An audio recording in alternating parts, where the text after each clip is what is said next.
Всем привет! Сегодня буду выживать в дикой природе. Я выру яму прям в снегу, залезу туда, и вот такой штука накроюсь.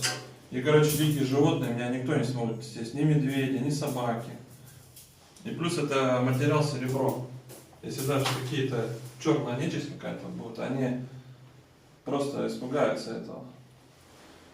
Давайте, берите всегда такие эмблемы, ну, такие штуки, они на Озоне продаются недорого. Все, пока, подписывайтесь на канал.